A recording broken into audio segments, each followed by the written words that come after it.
Hello student, આજે આપણે દ્રાવ્યનો અસામાન્ય અણુભાર અને ક્વોન્ટમ અવયવ વિશે સમજીશું. તો પ્રથમ તો આપણે અત્યાર સુધી જે સંખ્યાત્મક ગુણધર્મ ચાલજો એની વાત કરીએ તો આપણે બાષ્પ દબાણનો સાપેક્ષ ઘટાડો, ઉત્કલન બિંદુ ઉન્નયન, ઠાર બિંદુ અવનયન અને અભિસરણ દબાણ આ ચાર રાશિ વિશે જોયું. તો આ ચાર રાશિ જે છે સંખ્યાત્મક ગુણધર્મ છે એમાં આપણે જોઈએ કે બાષ્પ દબાણનો સાપેક્ષ ઘટાડો છે એમાં આપણે અચળ પદ જોઈએ તો કયું છે તો આપણે P10 minus P1 upon P10 P10 ને P1 નોટ કહો કે P10 એનો મતલબ શું થાય કે શુદ્ધ દ્રાવકનું આ બાષ્પ દબાણ છે, બરાબર. તો એ હંમેશા શુદ્ધ દ્રાવક તરીકે તમે પાણી લો અથવા તો એસિડિક એસિડ છે એને ગ્લુકોઝમાં તમે ઓગાળો તો એ ગ્લુકોઝ બેન્ઝીનમાં તમે ઓગાળો તો બેન્ઝીન છે દ્રાવક, એટલે કે જે દ્રાવક હશે એનું બાષ્પ દબાણ તો ફિક્સ જ છે, પરંતુ એમાં દ્રાવ્ય પદાર્થ તમે શું નાખો છો અને કેટલા પ્રમાણમાં નાખો છો એના પ્રમાણે P1 જે છે એ દ્રાવણનું બાષ્પ દબાણ છે એટલે એ તમારે પ્રયોગશાળામાં માપવાનું છે એટલે પ્રાયોગિક રાશિ તરીકે આવશે. પરંતુ આમાં P1 નોટ જે છે શુદ્ધ દ્રાવકનું બાષ્પ દબાણ છે એ કેવું હોય છે, અચળ પદ હોય છે. એટલે આ જે બાષ્પ દબાણનો સાપેક્ષ ઘટાડો સંખ્યાત્મક ગુણધર્મ છે એમાં અચળ પદ તરીકે શું આવશે તો P1 નોટ છે એ શું છે શુદ્ધ દ્રાવકનું બાષ્પ દબાણ એ શું છે અચળ પદ છે, બરાબર. એવી રીતે ઉત્કલન બિંદુ ઉન્નયનનું જે આ સૂત્ર છે એમાં અચળ પદ શું છે તો એમાં અચળાંક જે છે કે બી ઉત્કલન બિંદુ ઉન્નયન અચળાંક એ અચળ પદ છે અને અહીંયા ડેલ્ટા TF KFM માં શું આવશે KF અચળ પદ છે અને પાઈ CRT અભિસરણ દબાણમાં R અવયવ ફેક્ટર જે છે એ વાયુ અચળાંક જે છે એ અચળ પદ છે, બરાબર. અને હવે આપણે એમાં જોઈએ કે આમાં પ્રથમ જે બાષ્પનો સાપેક્ષ ઘટાડો છે એમાં સાંદ્રતા કઈ રીતે આપી છે તો સાંદ્રતા એમાં મોલ અંશના રૂપમાં આપેલી છે, બરાબર. H2 શું છે દ્રવ્યના મોલ અંશ છે. જ્યારે બીજો જે પદ છે ડેલ્ટા TB KB એમાં સાંદ્રતા એ મોલાલિટી સ્વરૂપે આપેલી છે, બરાબર. દ્રવ્યની એમાં સાંદ્રતા છે, બરાબર. તો એમાં ડેલ્ટા TF છે આમાં પણ મોલાલિટીને રૂપે એટલે પહેલા પદમાં મોલ અંશ તરીકે સાંદ્રતા આપેલી છે, બીજા પદમાં મોલાલિટી તરીકે આપેલી છે, ત્રીજામાં પણ મોલાલિટી તરીકે આપેલી છે અને ચોથા પદમાં જે C સાંદ્રતા છે એ મોલાલિટી સ્વરૂપે છે. મતલબ કે ચારે ચારમાં આવા સાંદ્રતાના વિવિધ એકમોનો ઉપયોગ થયેલો છે, બરાબર. તો હવે આ સંખ્યાત્મક ગુણધર્મનો આપણે ઉપયોગ શેમાં કરીએ છીએ કે દાખલા ગણવામાં જ્યારે કરીએ છીએ ત્યારે દ્રાવ્ય જે છે એનો અણુભાર શોધવા માટે કરતા હતા તો એના માટે આપણે સૂત્ર જે છે એમાં જે સાંદ્રતા છે એને પ્રથમ આપણે શેમાં ફેરવીએ છીએ તો મોલમાં અને મોલ પછી શેમાં ફેરવીએ છીએ મોલ બરાબર વજન ભાગ્યા અણુભાર. આ સ્ટેપ તમારે યાદ રાખવાના છે કે હંમેશા જ્યારે રીતે અણુભાર શોધવાનો હોય ત્યારે સૂત્ર તમને યાદ રહે ના રહે પણ તમને આ મેઇન સૂત્ર યાદ રહેવા જોઈએ અને એના પરથી તમારે કન્વર્ટ કરી અને શું કરવાનું છે કે એને મોલ એટલે કે વજનમાં ફેરવવાનું છે. દાખલા તરીકે H2 હશે સાંદ્રતા તો H2 બરાબર શું થાય મોલ અંશ છે. કોના મોલ અંશ છે દ્રાવ્યના. તો શું આવશે એના બરાબર આપણે દ્રાવ્યના મોલ અંશ બરાબર જેનો મોલ અંશ શોધવાનો એટલે ઘટકના મોલ ભાગ્યા કુલ મોલ એટલે આપણે આગળ જોઈ ગયા હતા N1 પ્લસ N2 અને જ્યાં N2 જે છે એ લેસ ધેન N1 છે એટલે અહીંયા એને એવોઇડ કરતા N2 અપોન N1 થાય છે. હવે આને આપણે શેમાં ફેરવતા હતા મોલ એટલે વજન ભાગ્યા અણુભાર એટલે W2 ભાગ્યા M2 ઇન્ટુ W1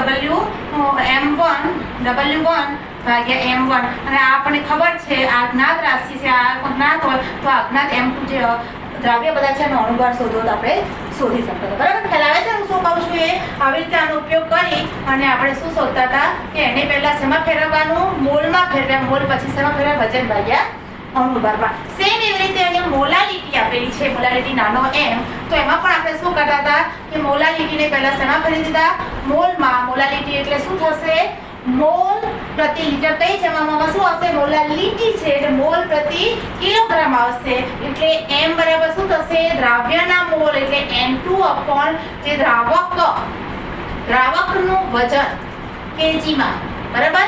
એટલે શું થતું હતું કે N2 અપોન શું હશે W1 kgમાં એટલે ઉપર 1000 મૂકી દઈએ તો જો ગ્રામમાં આપેલું હોય તો, બરાબર. આ ગ્રામમાં હોય તો 1000 મૂકી દઈએ. હવે N2 બરાબર શું લેતા હતા N2 બરાબર શું લેતા હતા W2 અપોન M2 ઇન્ટુ ઉપર 1000 અપોન W1 આવી રીતે કરીને m ને કરતા બનાવીને આપણે શોધતા હતા. આવી રીતે હોય KB બરાબર m છે અને ઇઝિકલ ટુ ડેલ્ટા TB આ સૂત્ર જે હતું એમાં આપણે આ m ને આ શું છે આખું પદ જે છે હું તમને બતાવું છું એ શેનું પદ છે એ મોલાલિટીની જગ્યાએ આપણે શું મૂક્યું મોલાલિટીની જગ્યાએ આપણે કયું પદ મૂક્યું કે એને પહેલા શેમાં ફેરવી દીધા? મોલ, મોલ પછી વજન ભાગ્યા અણુભાર. એવી રીતે આ ત્રીજા પદમાં પણ એવી રીતે થાય છે. તો આવી રીતે આપણે જ્યારે દ્રાવ્યનો મોલ અણુભાર શોધવાનો હોય છે ત્યારે આપણે આ મેઇન સૂત્ર જે છે સંખ્યાત્મક ગુણધર્મના એ આપણે યાદ રાખવાના. એમાં જે સાંદ્રતા છે એને મોલમાં અને મોલને પછી વજન ભાગ્યા અણુભારમાં ફેરવી અને પછી અણુભાર જ્યારે દ્રાવ્યનો શોધવાનો હોય તો આપણે એ રીતે શોધી શકીએ છીએ. બરાબર? આ સાંદ્રતાની દાખલા ગણવા માટેની વાત છે.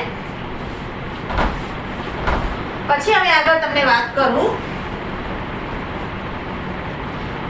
કે આ જે રાશિ જે છે એમાં પ્રાયોગિક રાશિ કઈ?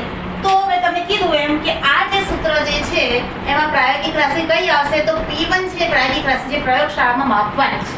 બરાબર? P1 નોટ છે, આપણને ખબર છે.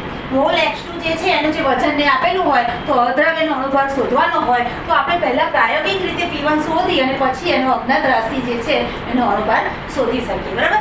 સેમ એવી રીતે આ ડેલ્ટા ટીબી બે તમને કીધું ઇઝિકલ ટુ કેબીએમ, જે હમણાં મેં સૂત્ર મૂક્યું એમાં પણ શું છે? ડેલ્ટા ટીબી બરાબર શું થશે? TB minus TB not. હવે આ શુદ્ધ દ્રાવકનું ઉત્કલન લીધું છે. દાખલા તરીકે પાણીમાં ગ્લુકોઝ ઓગાળીએ છીએ આપણે, લગભગ એ જ ઉદાહરણ લીધું છે.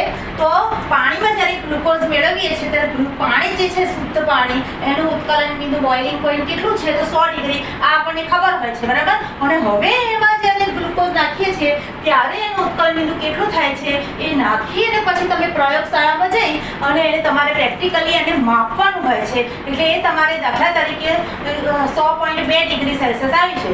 બરાબર? તો આ તફાવત કેટલો થશે? ડેલ્ટા ટીબી 0.2 ડિગ્રી થશે. બરાબર? 0.2 ડિગ્રી થશે. તો આવી રીતે અથવા તો 102 આવે તો શું આવશે? 2 ડિગ્રી આવશે. બરાબર? તો 2 ડિગ્રી આવશે. એટલે જે આવે તમારે એ આ તફાવત તમારે લેવાનો છે. બરાબર? એ શું થયું? એક ટીબી ખબર છે તો પ્રાયોગિક રાશિ, પ્રયોગશાળાથી માપવાની રાશિ કઈ છે? ટીબી. એવી રીતે આ જે સૂત્ર જે છે એમાં પણ પ્રાયોગિકથી માપવાની રીત કઈ આવશે? ટીએફ નોટ માઇનસ ટીએફ હશે તો ટીએફ નોટ 0 સેલ્સિયસ ખબર હશે તો આપણે પ્રયોગથી માપવાની રહેશે. બરાબર? અને અહીંયા કેબી અચળાંક તમને આપેલો હોય, મોલાલિટીમાં દ્રાવ્ય જે છે એનું વજન તમને આપ્યું હોય પણ દ્રાવ્ય શું છે એટલે કે દ્રાવ્યનો અણુભાર શોધવાનું છે. એવું કીધું નહીં હોય કે તમને ગ્લુકોઝ આપ્યો છે કે તમે NaCl નાખ્યું છે. બરાબર? શું નાખ્યું છે? દ્રાવ્ય શું છે એનો અણુભાર શોધીને એના પછી શું દ્રાવ્ય છે એ તમારે શોધવાનો હોય તો M2 શોધવાનો હોય અણુભાર, ત્યારે તમને બીજી બધી રાશિ આપેલી હશે પણ તમને જે ઉત્કલન બિંદુ જે છે દ્રાવણનું એ તમને ના આપેલું હોય તો બે અજ્ઞાત રાશિ તો થઈ. તો એક અજ્ઞાત રાશિ જે છે ઉત્કલન બિંદુ છે આપણે પ્રાયોગિક રીતે માપી અને પછી અજ્ઞાત રાશિ બીજી છે કે અણુભાર છે આપણે શોધી શકીએ છીએ. બરાબર? તો અહીંયા હું તમને એ કહેવા માંગુ છું કે તમારે અહીંયા જે પ્રાયોગિક રાશિ જે છે તમે આવી રીતે શોધી શકો પ્રયોગશાળામાં જઈને. બરાબર? એ રીતે અહીંયા અભિસરણ દબાણ છે માપી શકો અને સાંદ્રતા સી પછી જે દ્રાવ્ય પદાર્થ દ્રાવણ છે એનો આપણે અણુભાર શોધી શકીએ. એના પછી દ્રાવ્ય પદાર્થ શું છે કે દ્રાવણ શું છે એ ખ્યાલ આવે. બરાબર? હવે આટલી વાત થઈ. હવે આના પછી તમને સમજાવું કે જો તમે આમાં અણુભાર શોધો, બરાબર, તમારા દ્રાવણમાં જો ગ્લુકોઝ નાખેલો હશે, બરાબર, તો ગ્લુકોઝનો અણુભાર 180 ગ્રામ પ્રતિ મોલ છે. તો એ ગ્લુકોઝનો અણુભાર તમે આવી રીતે નાખશો દ્રાવણની અંદર ને આવી રીતે રાશિથી તમે શોધશો એમ. બરાબર? પ્રાયોગિક રીતે તમે જે એનું ઉત્કલન બિંદુ ઊંડાઈ આનો જો આમાં તમે ગ્લુકોઝ નાખી અને તમારું જે ગ્લુકોઝ નાખ્યો છે મેં તમને દાખલા તરીકે પ્રેક્ટિકલ કરાવું છું, એક્ઝામ્પલ આપું છું અને હું તમને દ્રાવ્ય પદાર્થ તરીકે ગ્લુકોઝ નાખીને આપીશ તો તમે જ્યારે તમને ખ્યાલ નથી, સ્ટુડન્ટને ખ્યાલ નથી કે શું નાખ્યું છે મેં, બરાબર, હું ગ્લુકોઝ નાખીને જો આપીશ તો તમે જ્યારે શોધશો ત્યારે પ્રાયોગિક એનું જે પ્રાયોગિક દબાણ જે છે અથવા તો ઉત્કલન બિંદુ જે છે એ શોધશો. એ શોધ્યા પછી તમે ગણતરી કરીને જ્યારે અણુભાર શોધશો તો અણુભાર જે છે જો ગ્લુકોઝ નાખ્યો હશે તો તમે શોધશો તો એનો 180 ગ્રામ પ્રતિ મોલ આવવો જોઈએ. બરાબર? તો એ આવશે જ. બરાબર? પરંતુ જો મેં અંદર NaCl નાખ્યો હશે તો NaCl નું આંબલી દર તમને ખબર છે કેટલું આવશે? Na નો 23 અને આનો 35.5 એટલે કેટલું થશે? 58.5 આવવો જોઈએ ને ગ્રામ પ્રતિ મોલ. બરાબર? તો આ આવવો જોઈએ પણ એ આવતો નથી. બરાબર? આ પ્રેક્ટિકલ છે, હકીકત છે. કે જ્યારે સ્ટુડન્ટને કે મતલબ કે કોઈ પ્રેક્ટિકલ કરે છે ત્યારે જો દ્રાવ્ય પદાર્થ તરીકે NaCl નાખ્યો હોય તો તમે ગણતરી કરી અને આ સંખ્યાત્મક ગુણધર્મોનો ઉપયોગ કરી અને દ્રાવ્ય પદાર્થ છે એનો અણુભાર શોધો. તો જો દ્રાવ્ય પદાર્થ તરીકે NaCl હોય તો NaCl નો અણુભાર છે એ અણુભાર દ્રાવ્ય પદાર્થનો આવવો જોઈએ, બરાબર. તો એટલે કે 58.5 આવવો જોઈએ, પણ આ પ્રાયોગિક રીતે નક્કી થયું છે કે એ આવતો નથી. તો કેમ નથી આવતો, બરાબર. બીજું એક એક્ઝામ્પલ છે કે જો તમે ગ્લુકોઝ નાખ્યો તો 180 આવવો જોઈએ, આ આવી જાય છે, બરાબર, પણ આ નથી આવતો. અને બીજું એક એક્ઝામ્પલ કે જો તમે C6H6 બેન્ઝીનના દ્રાવણમાં તમે CS3COOH એટલે કે એસિડિક એસિડ આ નાખશો દ્રાવ્ય પદાર્થ તરીકે એસિડિક એસિડ તેમાં બેન્ઝીન દ્રાવક છે ઓગાળીને, અને પછી તમને કીધું કે હવે આ દ્રાવણની અંદર રહેલા દ્રાવ્ય પદાર્થનો અણુભાર શોધો, તો એ પણ અણુભાર તમે શોધશો તો એનો અણુભાર CH3COOH નો અણુભાર કેટલો આવશે તમે ગણતરી કરો. કાર્બન 12 હાઇડ્રોજન 1 છે અહીંયા 4 હાઇડ્રોજન 10 આવે, કાર્બન 12 ઓક્સિજન 16 16 32, બરાબર. તો આપણે ગણતરી કરશો તો કેટલો આવવો જોઈએ 60 ગ્રામ પ્રતિ મોલ આવવો જોઈએ, પરંતુ આ પણ આવતો નથી. માત્ર ને માત્ર ગ્લુકોઝ જેવા દ્રાવણ હોય છે, પણ આ ત્રણની વાત કરીએ આપણે તો ગ્લુકોઝ તો જે છે એ આવે છે, NaCl નો એ આવતો નથી, CH3COOH નો 60 આવવો જોઈએ, આવતો નથી. તો કેમ આવતો નથી? એવું નહીં કે કોઈ એક વખત કોઈ એક સ્ટુડન્ટે કર્યું તો આપણે કહીએ કે ચાલો સ્ટુડન્ટની કંઈક મિસ્ટેક છે, પણ ના, બે ત્રણ સ્ટુડન્ટે કરવા આપીશું તો પણ બધાનો જવાબ છે આ નથી આવતો. તો શું આવે છે? તો શું આવશે 58.5 ના બદલે 29.25 આવે છે. જો વ્યવસ્થિત કોન્શિયસલી સાચો જ પ્રેક્ટિકલ થાય અને પ્રયોગ કરીને ગણતરી કરવામાં આવે તો 58.5 ના બદલે શું આવશે 29.25 આવે છે. એવી જ રીતે આ જે બેન્ઝીનની અંદર એસિડિક એસિડ ઉમેરી અને દ્રાવણ બનાવવામાં આવે અને એ દ્રાવણમાં રહેલા દ્રાવ્ય પદાર્થ એટલે કે M2 શોધવામાં આવે ત્યારે એનો પણ 60 ના બદલે કેટલો આવે છે 120 આવે છે. 60 નથી આવતો, આવો કેટલો જોઈએ 60, બરાબર. તો શું થયું NaCl માં એનાથી અડધો આવ્યો, એસિડિક એસિડમાં એનાથી ડબલ આવ્યો, 60 નો 120 આવ્યો. તો આવું કેમ થયું, બરાબર. તો એ આપણે જોઈએ કે આવું કેમ થયું.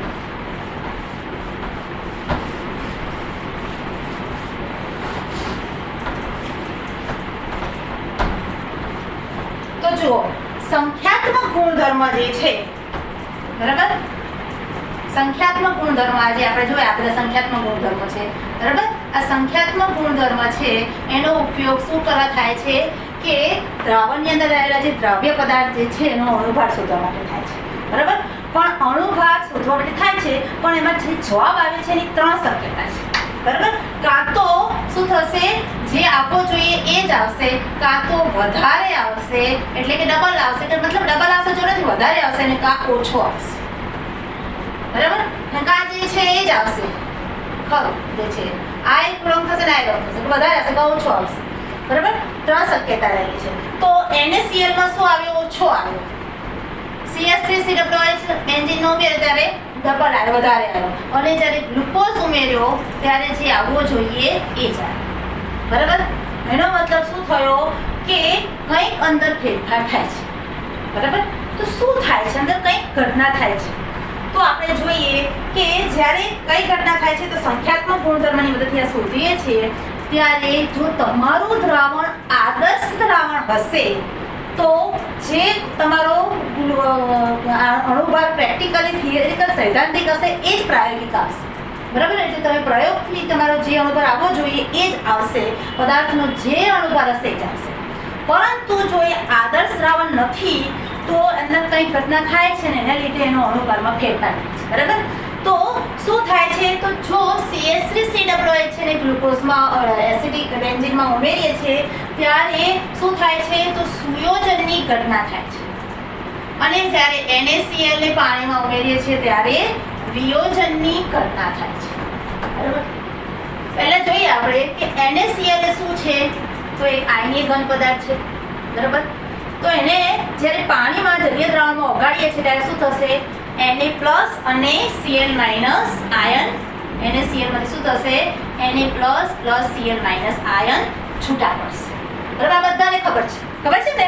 કે NaCl ઘન સ્વરૂપમાં છે ત્યારે એ વિદ્યુતનું વહન નથી કરતો, પરંતુ જ્યારે એને જલીય દ્રાવણ કે પાણીમાં શું કહેવાય પીગલિત અવસ્થામાં હોય છે ત્યારે એના આયનો શું થાય છે, છૂટા પડે છે અને એને કારણે આયનો છૂટા પડતા હોવાથી હલનચલન કરી શકે છે, એટલે વિદ્યુતનું પણ વહન કરી શકે છે અને એના કેટલામાં Na+Cl- બે આયનોમાં એનું વિભાજન થાય છે. એટલે કઈ ઘટના થાય છે, વિયોજનની ઘટના થાય છે. સમજાઈ ગયું?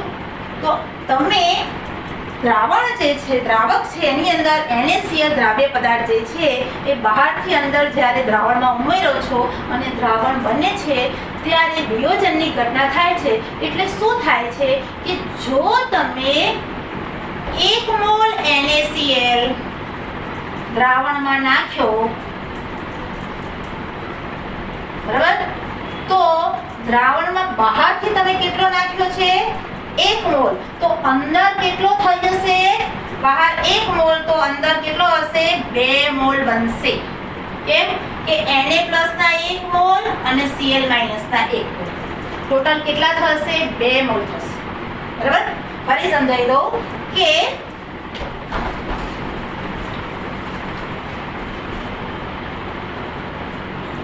સુયોજનની ઘટના થાય છે NaCl માં.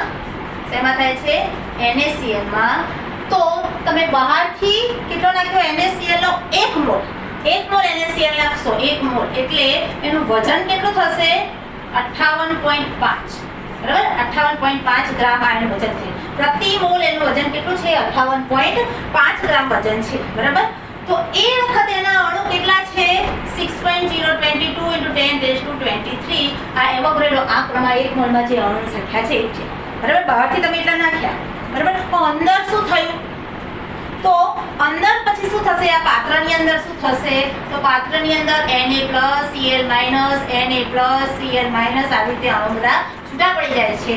એટલે શું થશે, 1 મોલ NaCl માંથી 1 મોલ Na+ 1 મોલ Cl- બનશે. એટલે ટોટલ હવે અંદર કણોની સંખ્યા કેટલી થઈ, 2 મોલ થઈ. બરાબર, તો 1 મોલ નાખ્યો તો એમાંથી શું થઈ ગયું, 2 મોલ થઈ. વજન તો એનું એ જ છે, તમે 58.5 ગ્રામ છે તો અહીંયા પણ વજન 58.5 ગ્રામ, વજન નથી બદલાતું. બરાબર, પણ શું થશે, એ અણુ તૂટે છે, વિયોજન થાય છે એટલે એના કણની સંખ્યા વધશે. હવે યાદ રાખો કે સંખ્યાત્મક ગુણધર્મ જે છે એને શેમાં રસ છે, કણોની સંખ્યામાં રસ છે. બરાબર, સંખ્યાત્મક ગુણધર્મ છે એટલે સંખ્યામાં રસ હોય ને તો આની સંખ્યા કેટલી થઈ ગઈ, ડબલ થઈ ગઈ. બરાબર, તો 1 મોલમાંથી કેટલી થઈ ગઈ, 2 મોલ થઈ ગઈ. બરાબર, એટલે હવે અંદર વજન તો કેટલું થયું, 58.5 ગ્રામ પ્રતિ મોલ હતું, એ જ વજન છે.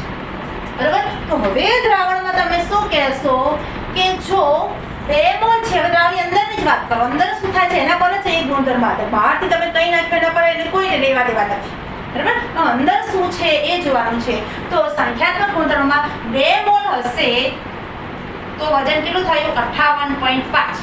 બરાબર, તો 1 મોલ એ વજન કેટલું આવશે, કારણ કે આપણે વજન જે શોધીશું ગણતરી કરીને એ પ્રતિ મોલ છે, તો 1 મોલ એ વજન કેટલું થશે, એનાથી અડધું એટલે 29.25 થાય. તો આ તમારું પ્રાયોગિક વજન આવે છે. બરાબર, કેમ આવે છે એનું કારણ શું છે કે અંદર શું થાય છે, વિયોજનની ઘટના થાય છે. એટલે કણોની સંખ્યા શું થાય છે, ડબલ થઈ જાય છે. આયન જે છે એ જે સંખ્યા NaCl ના જે ઘન અણુ જે હતા એનું શેમાં રૂપાંતર થઈ ગયું, આયન.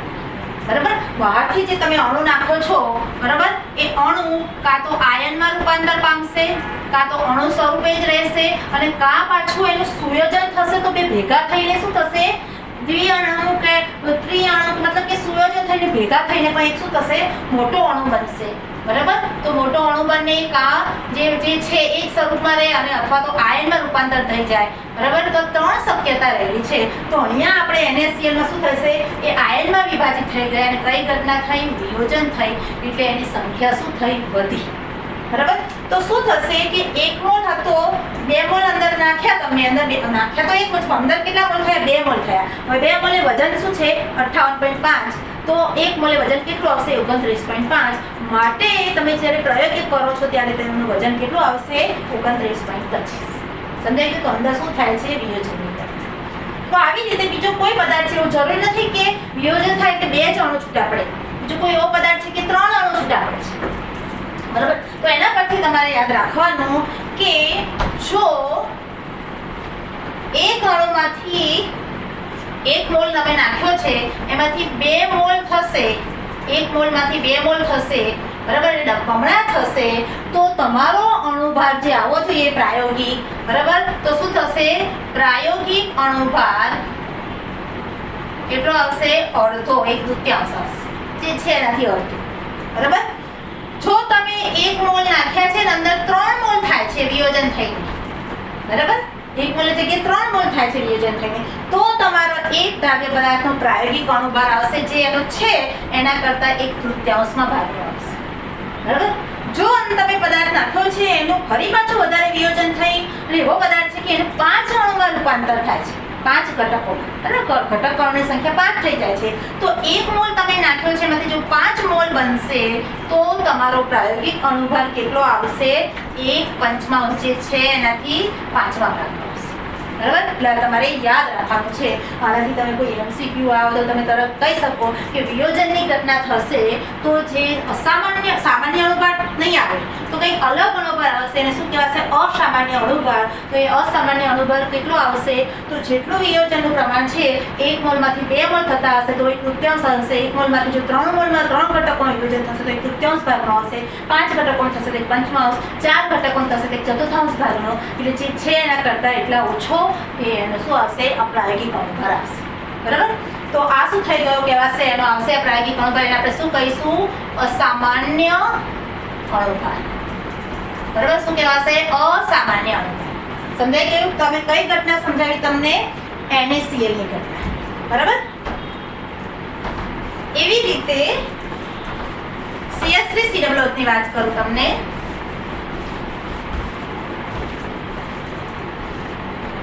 કે જ્યારે બેન્ઝીનનો દ્રાવક છે, દ્રાવક તરીકે બેન્ઝીન છે, બેન્ઝીનનું દ્રાવણ જે છે, બરાબર, તો બેન્ઝીનની અંદર જ્યારે CH3COOH નાખવામાં આવે છે, આ દ્રાવ્ય પદાર્થ છે અને દ્રાવણ બનાવવામાં આવે છે ત્યારે કઈ ઘટના થાય છે?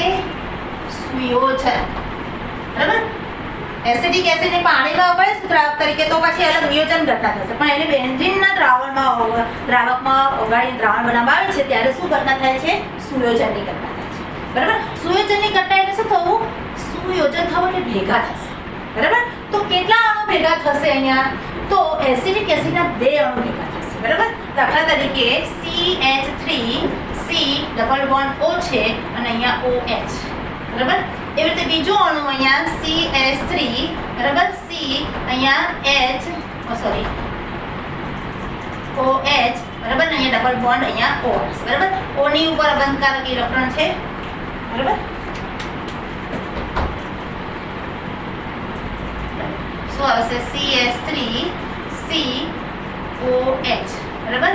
અહીંયા શું આવશે? C ડબલ બોન્ડ, બરાબર. આ O ની પર અબંધકારક ઇલેક્ટ્રોન છે, અહીંયા આના O ની ઉપર અબંધકારક ઇલેક્ટ્રોન છે, બરાબર. આનું શેના સાથે આકર્ષણ થશે?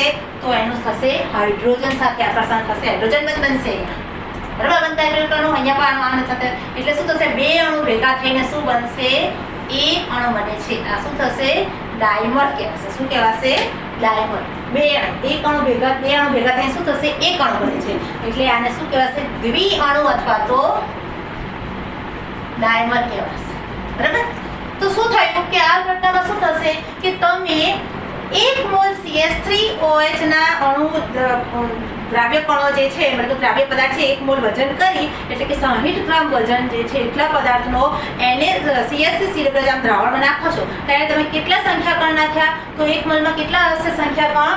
એવોગાડ્રો આંક પ્રમાણે એને પ્રમાણે 6.022 × 10⁻23 આટલા તમે ઘટક કણો બહારથી અંદર નાખ્યા છે, બરાબર. તો હવે દ્રાવણમાં શું પ્રક્રિયા થશે? તો દ્રાવણમાં 2 અણુ ભેગા થઈને એક અણુ બનાવી દે છે, બરાબર. તો શું થયું? અંદર સંખ્યા ઘટી ગઈ, બરાબર. 2 અણુમાં શું થયા? 1 થયા, એટલે આ જે પદાર્થ છે તમે નાખ્યા હતા બહારથી 2 1 પણ અંદર જઈને બધા 2 ગોઠવાઈ ગયા, બરાબર. એટલે ટોટલ આ 2 થઈને એક અણુ બન્યા. તો હવે તમે અંદર કેટલા થયા? તમે 6.022 10⁻23 ઘટક કણો અંદર નાખ્યા હતા, એમાંથી 2 નું પેર થઈ ગયા. તો હવે અંદર કણોની સંખ્યા કેટલી થઈ ગઈ? દ્વિ અણુની સંખ્યા કેટલી થઈ? અડધી થઈ ગઈ, બરાબર. NaCl શું થતું? બમણી થતી હતી, તો અહીંયા શું થઈ ગયું? અડધી થઈ ગઈ. પેલામાં વિયોજન થતું હતું, છૂટા પડતા હતા, આમાં શું થઈ ગયું? સુયોજન થઈ ગયું એટલે ભેગા થઈ ગયા. તો 2 માંથી 1 બન્યા, પેલું 1 માંથી 2 બનતા હતા, બરાબર. તો આ 1 મોલ છે એમાંથી શું થઈ ગયા? અડધો મોલ થઈ ગયો. એટલે આપણે એમ કહી શકીએ કે બહારથી 1 મોલ નાખ્યો, બરાબર, તો અંદર શું થયું? આ બહારથી 1 મોલ નાખ્યા તો અંદર શું પોઝિશન થઈ પાત્રમાં? અડધો મોલ એટલે 1/2 મોલ, અથવા તો તમે એને 0.5 મોલ કહી શકો. આટલા મોલ થઈ ગયા, બરાબર. તો અમે કેટલા ગ્રામ નાખ્યો છે? 60 ગ્રામ નાખ્યો છે. તો અંદર વજન તો 60 ગ્રામ જ રહેશે. 120 ગ્રામ કે 30 ગ્રામ નહીં થઈ જાય. વજન તો એનો એ જ છે, પણ કણોની સંખ્યા શું થઈ ગઈ? બદલાઈ ગઈ. આપણે સંખ્યાત્મક ગુણધર્મ શેના પર આધાર રાખીએ છીએ? કણોની સંખ્યા પર, બરાબર. તો કણોની સંખ્યા છે કેટલી થઈ ગઈ? અડધી. તો હવે આપણે શું કહીશું કે 1/2 મોલ હશે, બરાબર, અથવા તમે એને 0.5 લઈ લો. 0.5 મોલ છે તો એનો અણુભાર કેટલો છે? 60 ગ્રામ છે, બરાબર. તો 1 મોલ હોય તો એનો અણુભાર કેટલો થશે? બરાબર. તો શું જવાબ આવશે? 120 ગ્રામ પ્રતિ મોલ આવશે. આવશે કે જવાબ? બરાબર ને?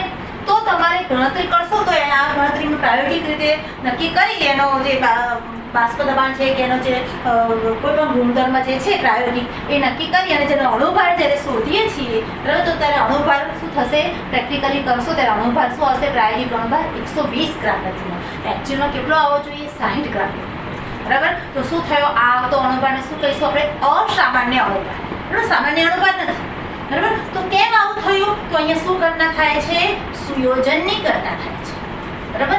એટલે આપણે આદર્શ દ્રાવણમાં શું શીખ્યા હતા પહેલા જ કે આદર્શ દ્રાવણ હશે, મંદ દ્રાવણ હશે, એને કોને કહેવાય? તો જેમાં સુયોજનની ઘટના ના થવી જોઈએ, જેમાં વિયોજનની ઘટના ના થવી જોઈએ. પરંતુ NaCl ને CH3COOH માં ઉમેરીએ છીએ દ્રાવ્ય તરીકે ત્યારે પેલામાં વિયોજન થાય છે, આમાં સુયોજન થાય છે. મતલબ આ કેવા દ્રાવણ છે? બિન આદર્શ દ્રાવણ છે, બરાબર. તો આ બિન આદર્શ દ્રાવણ છે તો એને હવે કંઈક એના સામાન્ય અણુભાર કરતાં અણુભાર ઓછો આવે છે કે વધારે આવે છે, તો શું કેમ આવે છે? બરાબર. તો એનું આપણે ખાસ ધ્યાન મેળવ્યું કે આ ઘટના થાય છે સુયોજન વિયોજનની, એટલે આ અણુભાર શું આવે છે? સામાન્ય કરતાં કેવો આવે છે? જુદો આવે છે, બરાબર. તો હવે આ અસામાન્ય અણુભારને આપણે સામાન્ય અણુભારમાં રૂપાંતર કરવું છે તો આપણે શું કરીશું?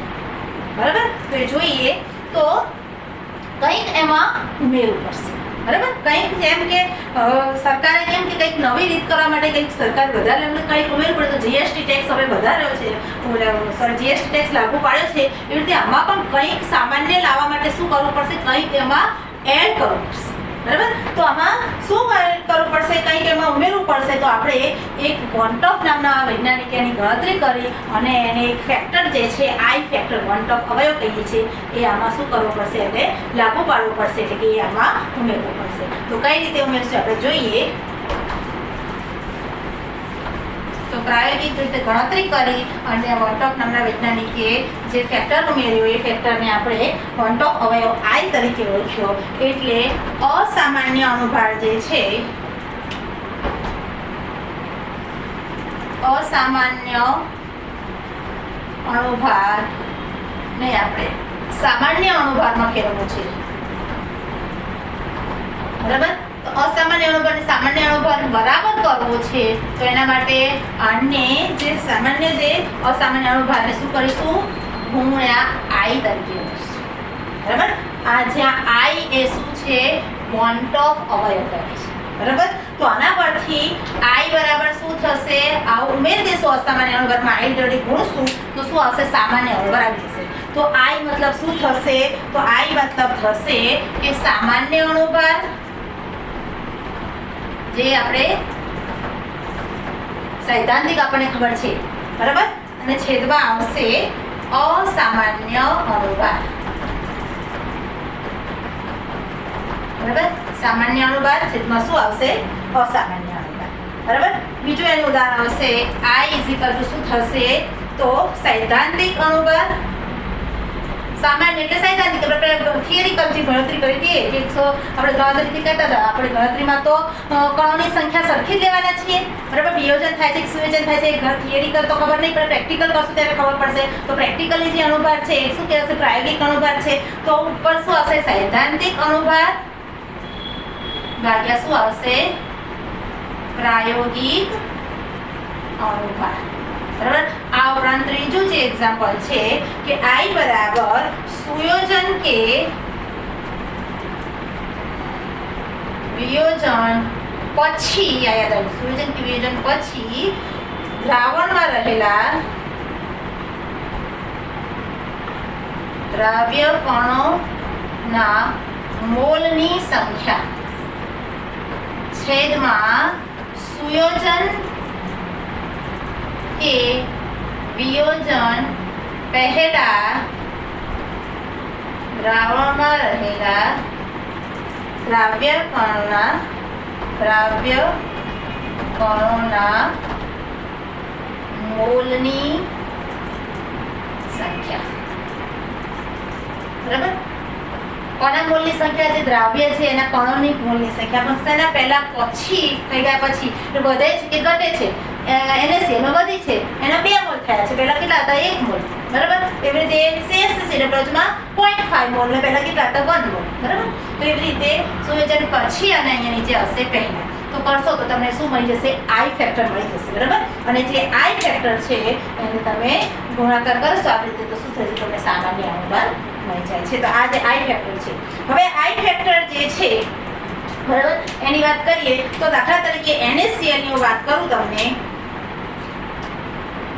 તો NaCl જે છે, બરાબર, એનો અણુભાર કેટલો છે? 58.5 છે ગ્રામ પ્રતિ મોલ. પણ તમને પ્રાયોગિક રીતે કેટલો આવ્યો હતો? 29.25 આવ્યો હતો. બરાબર? તો એના મતલબ કે NaCl માટે શું થશે? I બરાબર શું થશે? I બરાબર શું થશે? તો અસામાન્ય અણુભાર એટલે 58.5 ઉપર અસામાન્ય અણુભાર 29.25 બરાબર કેટલો આવશે? 1/3 આવશે. બરાબર? સોરી, 2 આવશે કે 2 આવશે. તો શું થયું એનો મતલબ કે અહીંયા NaCl માં કઈ ઘટના થાય છે? તો વિયોજન.